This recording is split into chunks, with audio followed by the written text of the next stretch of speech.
And if I could call this meeting of the Conservation, Ganaraska Conservation Authority meeting to order on May 16th, 2024. And I will start with the land acknowledgement. The Ganaraska Region Conservation Authority respectfully acknowledges that the land on which we gather is situated within the traditional and treaty territory of the Mississaugas and Chippewas of the Anishinaabe, known today as the Williams Treaties First Nation. Our work on these lands acknowledges the resilience and their longstanding contributions to the area. We are thankful for the opportunity to live, learn, and share with mutual respect and appreciation. So I'll call for any disclosures of pecuniary interest. Seeing none. The minutes of the last meeting, and that would be April 18th, 2024, and they are attached to the agenda. Mr. Chair. Okay, Randy moved, seconded by Lance or Tracy? Tracy, second by Tracy. Any comments or questions on the minutes of April 18th? Being none, all in favor? All contrary, being none, that is passed. And can I have a mover for the adoption of the agenda? Miriam? Lance, second by Lance, all in support? And that is carried. Business arising from minutes, there are none. 6 delegations, there are none. And we have one presentation, that is legislative changes affecting conservation authorities overview, and that is a staff report, which is attached, and we're gonna have a PowerPoint presentation. Yes. By, Ken. we have Corey over here, and Ken is gonna do the presentation. Thank you, Mr. Chair.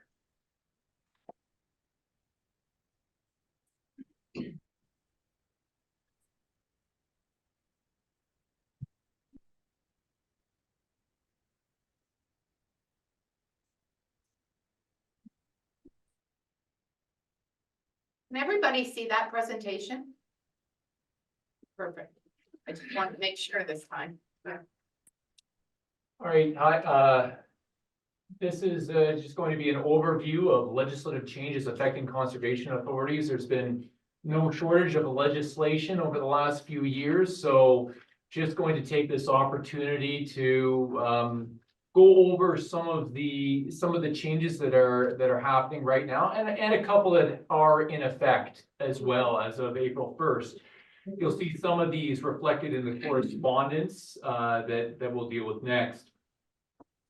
So just to outline a couple of the some of the items here, we're going to go through the Planning Act, specifically Bill 185, and then the provincial policy statement, move to the Conservation Authorities Act, and the new regulation, which is taken over from 16806, our previous regulation.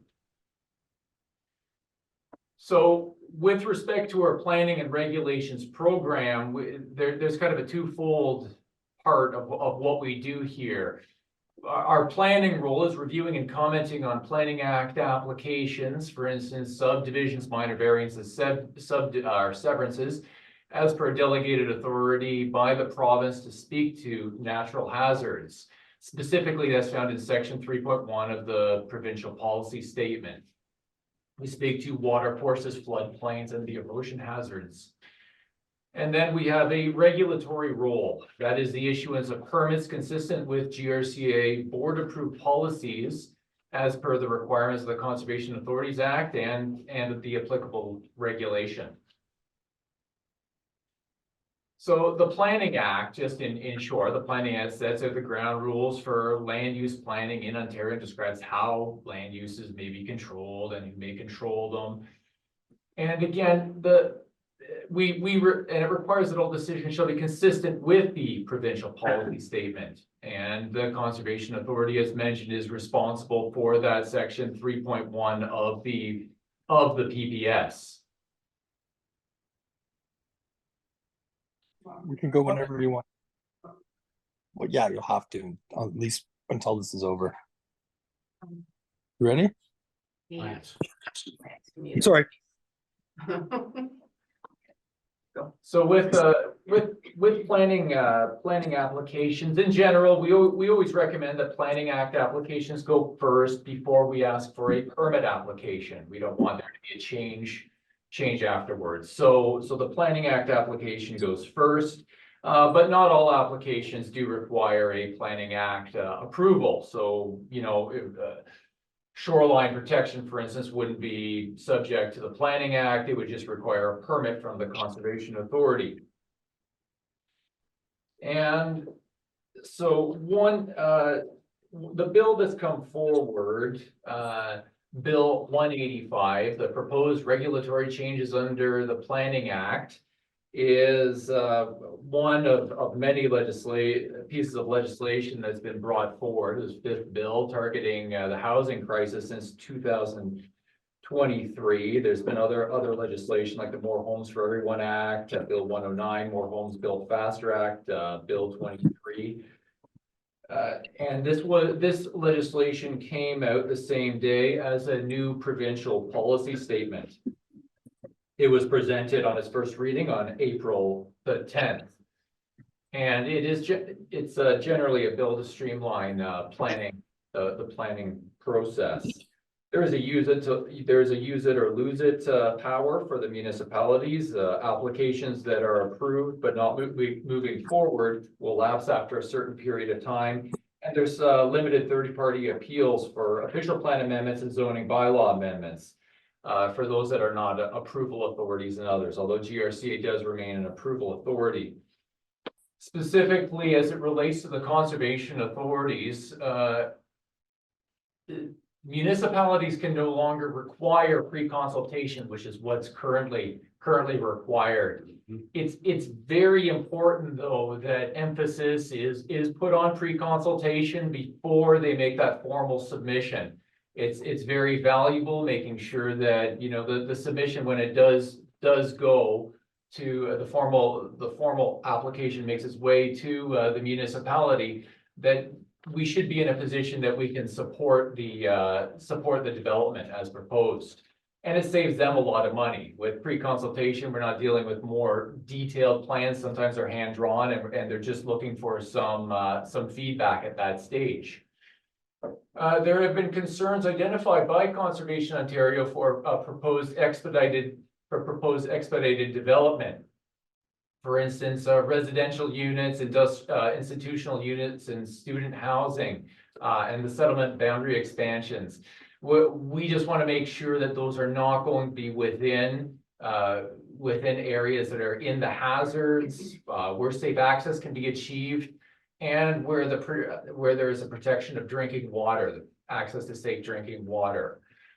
And there are exemptions for certain community service facility projects and universities under the Planning Act.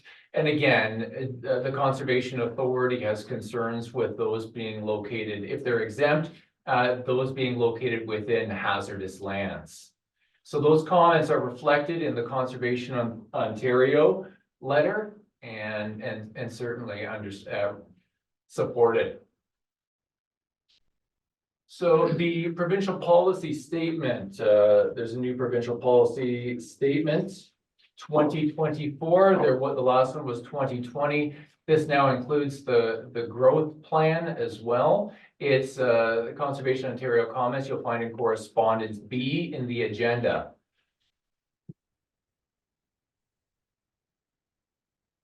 So in general, though, with the provincial policy statement, we're mostly satisfied with what's included. There's some minor comments that we do have, but more or less the same elements that were previously in the PPS are in this PPS as well. So the natural hazard section is moving from section 3.1 to 5.2. There are, we're happy to see direct references to conservation authorities in the natural hazard and watershed planning section. It does require municipalities to collaborate with CAs to identify hazardous lands and sites to manage development. And there is some concerns with the language in the vision section being inconsistent with the language in the natural hazard section. So but again, just minor, and that's again reflected in the correspondence that Conservation Ontario has provided back to the province. So the Conservation Authorities Act, there is a new regulation detailing the new minister's permit and review powers under the Conservation Authorities Act. Conservation Ontario has provided comments. That's in correspondence A in the agenda. And GRCA staff have also provided comments on this proposed regulation. So specifically, this regulation enables the minister to make an order to prevent a conservation authority from issuing a permit to an individual or individuals to engage in an activity or class of activities that would be prohibited under Section 28 of the Act. Or where an order is made, the minister assumes a responsibility for the permitting process in the place of a CA, where the criteria under Section 28.1 of the Act concerning natural hazards and public safety can be met, and review and potentially alter CA permit decisions at the request of the applicant, where the authority has refused a permit or the applicant objects to any permit conditions. I'm going to go over a couple of the changes that have been made currently to that, and they're in effect as of now, April 1st, 2024. Ontario regulation now contains definitions instead of the Act. Formerly, all our definition sections were 28-25 of the Act. They're now found within the regulation. They're largely the same, except there is a new definition for a water course.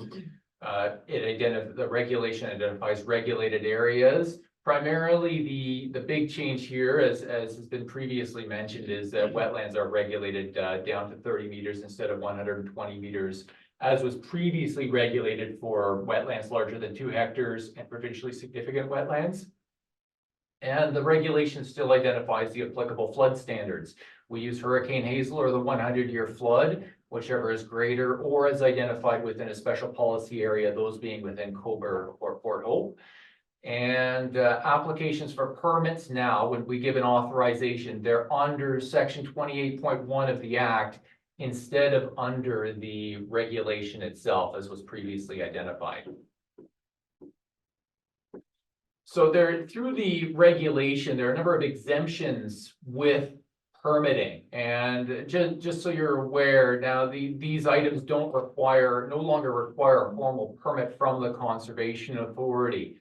So just to bring to your attention, these are floating docks. They have to be of a certain size, cannot contain support structures, although I've never seen a floating dock that doesn't have a support structure, otherwise it's a boat. and this can be removed in the event of a flood.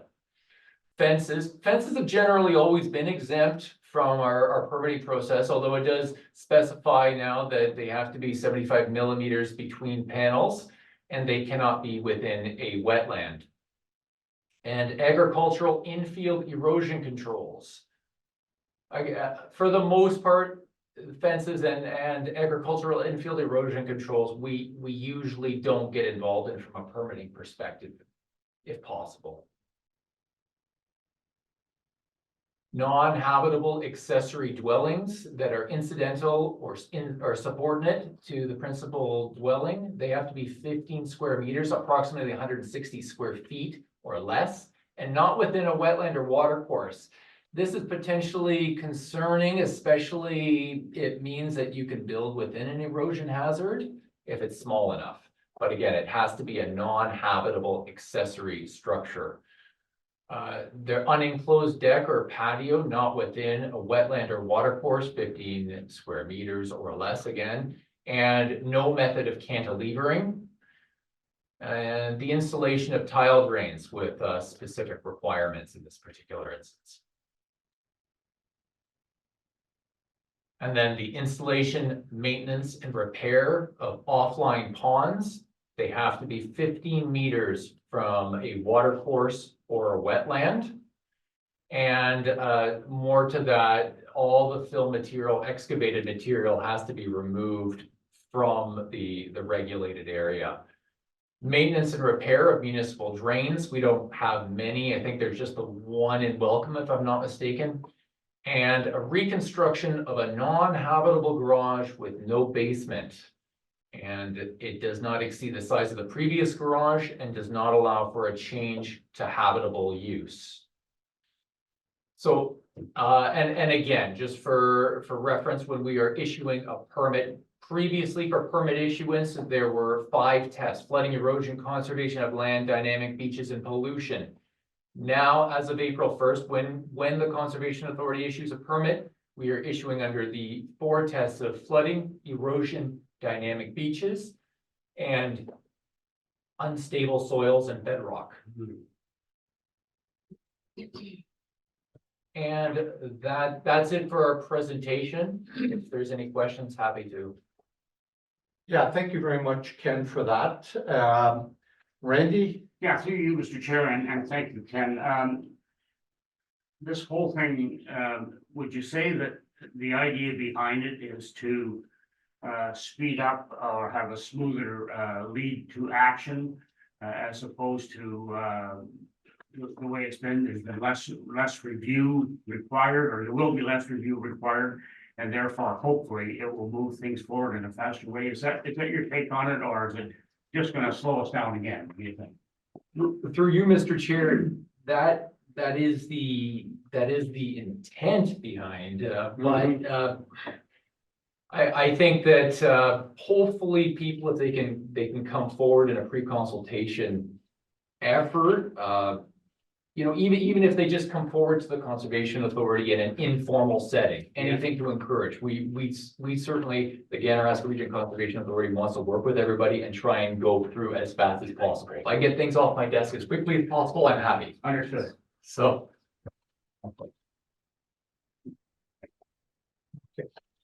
Are there any other questions? Sorry. Oh, yeah, Tracy has one. Yeah, sorry about I'm that. Tracy? Going to get rid of. Yeah, no, thank you. Maybe we can stop sharing the Yeah, I'm screen going because to, I just can't. yeah, remember. everybody looks tiny.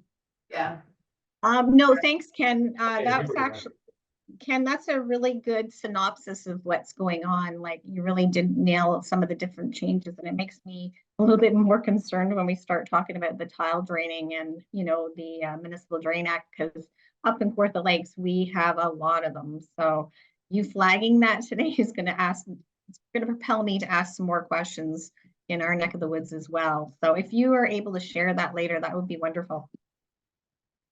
Okay. Okay, thank you, Tracy. oh, sorry, Joan. Joan, sorry about that, Joan. That's okay. I was just wondering, to you, Mr. Chair, what this is going to do, how much less is this going to be on the workload of staff? Or will it have any impact at all? Yeah. Through you, Mr. Chair, I'm not entirely certain what the implications will be. I think with the changes to the PPS are largely, I don't think it'll necessarily have an impact. Pre-consultation is certainly a concern from our end, because we do want to ensure that people are coming in as early as possible before they spend a lot of money on experts and surveys. And we can narrow the focus and have that discussion. So I don't, it's concerning when we get the formal application and we're in a position that we can't support it after a lot of money has been spent, and then they may feel more compelled to appeal that. when there could have been an appropriate resolve available to them. So potentially, I'm not sure about, with respect to the minister's orders, I haven't seen many, or I haven't seen any of the other types of orders come through, the Ganaraska. But I'm not sure what future implications there may be at this time. Thank you. Mark had a question. Yeah, Margaret? Thank you, and thanks, Ken, for your presentation. Could you give me some examples of the pollution that you used to, that used to be on the list of criteria and now isn't? Through you, Mr. Chair, it was in reference to, it would be a deleterious substance that was created as a result of the development. So that was a bit of a tough test that we used previously, and often it would result in materials that may be getting into water courses, for instance. So if a development would generate a substance that may get into a water course and have that detrimental impact on the water course.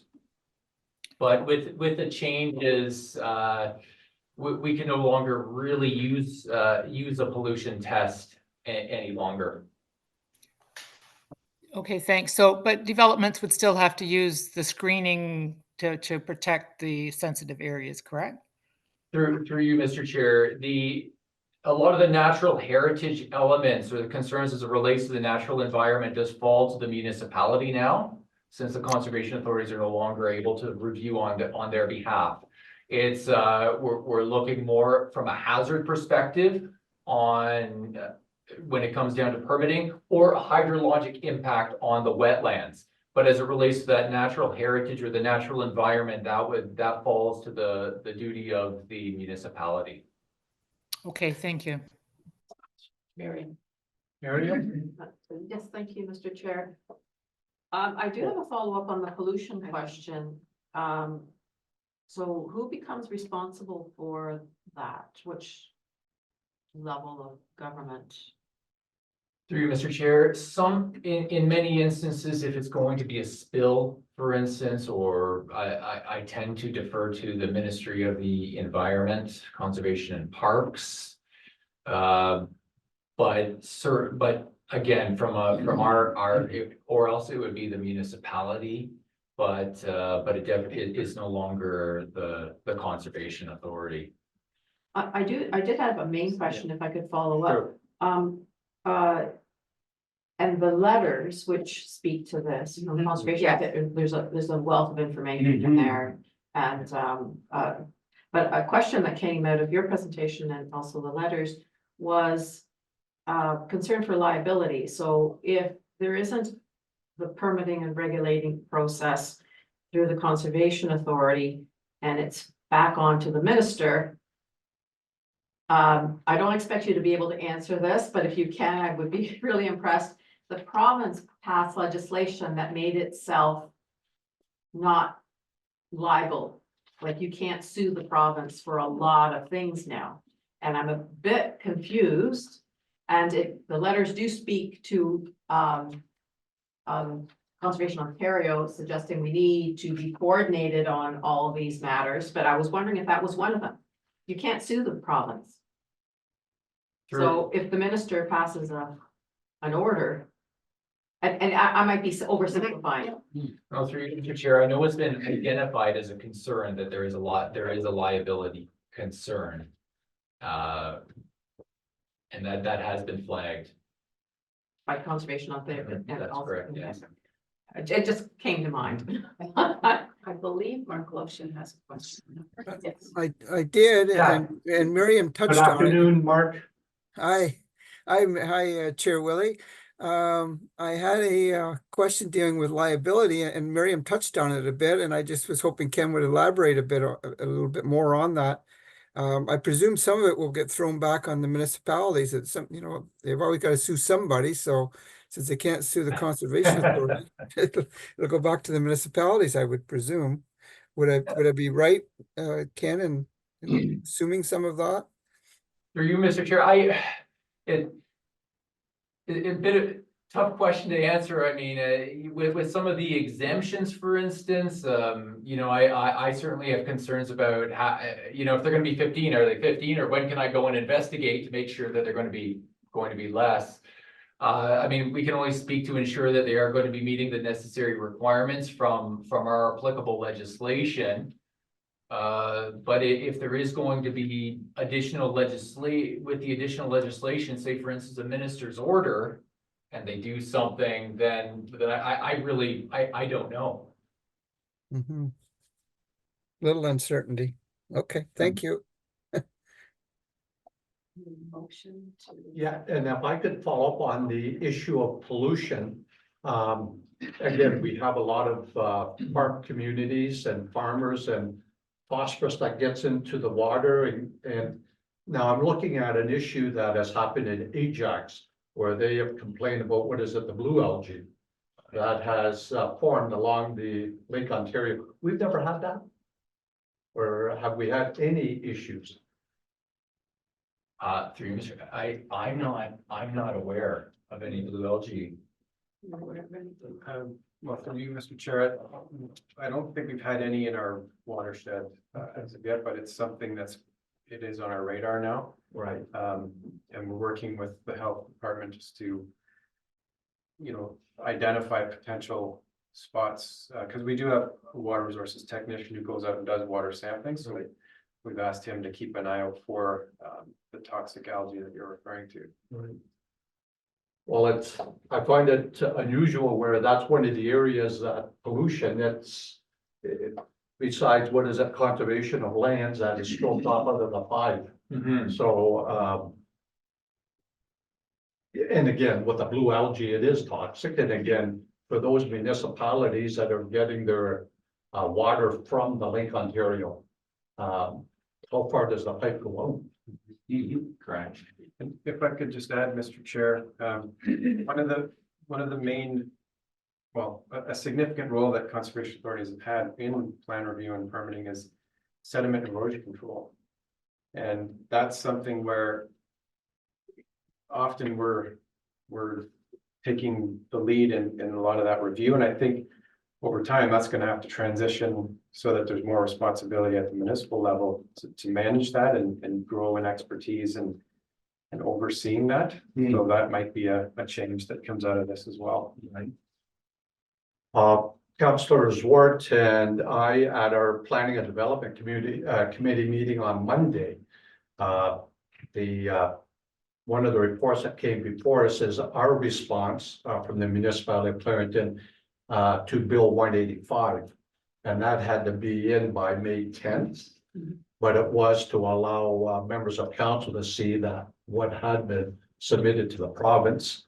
So again, I would imagine, you know, for all the communities that have provided input, that the government, you know, may be listening and may walk back on some of the, which I think they've done in some respects to Bill 23, but we'll see what happens with Bill 185. So again, and if I can, my last question, and again, between Corey and Ken, great, and it's as correspondence A, B, and C on our package. What did the Ganaraska Region Conservation Authority, what input were you able to provide into that? Because I would imagine they were asking all conservation authorities to give some input so they could draft what we have here in front of us. Through you, Mr. Chair, the Ganaraska Region Conservation Authority did provide comment directly on the regulation detailing new ministers' permit and review powers under the Conservation Authorities Act. We felt it necessary for our Conservation Authority to provide direct feedback on those. Conservation staff are frequently in meetings with Conservation Ontario and other conservation authorities, and we followed the lead of many other CAs and allowed and thought that the commenting of Conservation Ontario was sufficient with respect to Bill 185 and the new provincial policy statement. Okay, great. Thank you very much, Ken. And thank you, Corey, for the presentation. So we have a recommendation on item number 7A. That staff report be received for information. Can I have a mover? Miriam and Mark second that. Any comments or questions? Being none, all those in favor? Thank you. That is carried.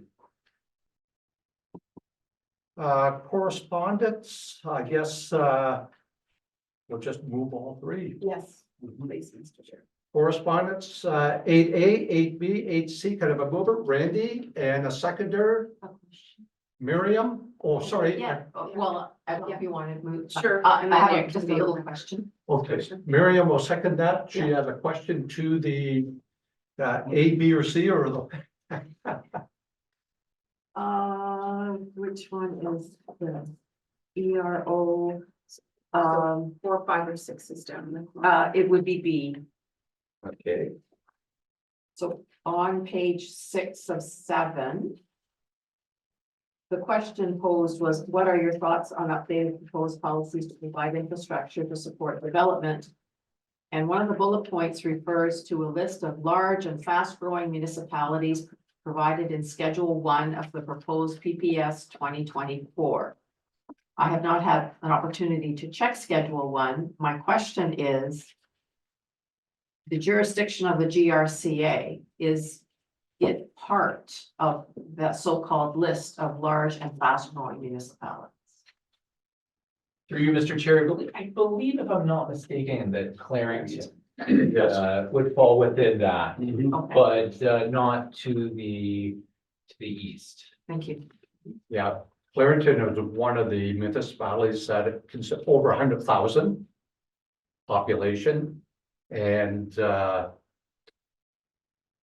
with our housing pledge, we committed to 13,000 homes by 2031, but we're over 100,000 population. That's not much.